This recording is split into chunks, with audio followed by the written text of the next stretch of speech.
Hello everyone, আসসালামু আলাইকুম। আশা করি আপনারা সবাই অনেক ভালো আছেন। তো আজকের এই ভিডিওতে আমি আপনাদেরকে দেখাবো কীভাবে বিকাশ থেকে আপনারা টাকা ক্যাশ আউট করবেন। তো সেজন্য প্রথমে আমরা যে বিকাশ অ্যাপ আছে সেটি ওপেন করে নেব। আমরা বিকাশ অ্যাপ করে ক্লিক করলাম। এই যে বিকাশ অ্যাপটি ওপেন হয়ে গেছে। এখন আমাদেরকে এখানে বিকাশের যে পিন নাম্বার আছে সেটি দেওয়া লাগবে। তো আমি আমার পিন নাম্বারটি দিয়ে দিচ্ছি। যে আমার পিন নাম্বারটি দেওয়া হয়ে গেল। এখন বিকাশ অ্যাপটি ওপেন হয়ে গেছে। এখানে দেখেন এই যে ক্যাশ আউট বলে একটি অপশন আছে। তো এই যে ক্যাশ আউট এর উপরে আমরা ক্লিক করব। তারপরে তারপরে এখানে যে বিকাশ এজেন্ট নাম্বার আছে সেটি দিয়ে দিব। আর নয়তো এখানে যে কিউআর আছে সেটি স্ক্যান করে দেব।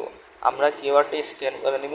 তারপরে এখানে দেখেন ক্যাশ অ্যামাউন্ট, কত টাকা আপনি ক্যাশ আউট করবেন। তো আমি এখানে 850 টাকা ক্যাশ আউট করব।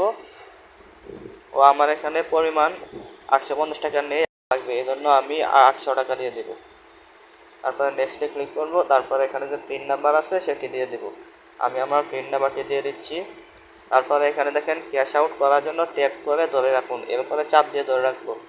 তারপরে দেখেন এখানে ক্যাশ আউট সফল হয়েছে। আমি এখান থেকে ব্যাক দিয়ে আপনাদেরকে দেখাই। দেখেন আমাদের কাছে মেসেজ চলে আসছে। এখান থেকে ব্যাকে চলে যাবো। তারপর এখানে যে ইনবক্স আছে এখানে যাব। এই দেখেন ক্যাশ আউট 800 টাকা হয়ে গেছে। তো এভাবে আপনারা বিকাশ থেকে ক্যাশ আউট করবেন। ভিডিওটি দেখার জন্য ধন্যবাদ।